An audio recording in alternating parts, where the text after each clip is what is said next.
పటపదనిస దేనికదినస నడకను బ్రతుకున మార్చినదే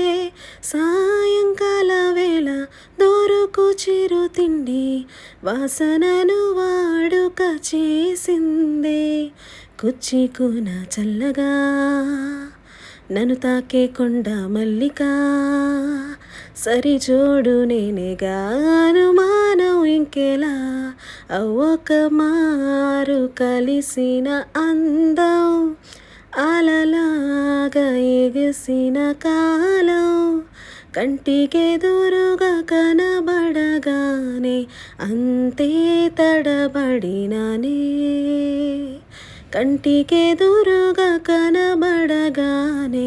అంతే తడబడినానే తన అల్లే కదలే పొడుపు వెదజల్లే కలలే వెదుకు ఎదలోనే తన పేరు కొట్టుతుంది నిన్నే అది నన్ను పిలిచినది తరుణం నునివెచ్చగా తాకిన కిరణం కన్ను తెరిసిన కలువను చూసాలే.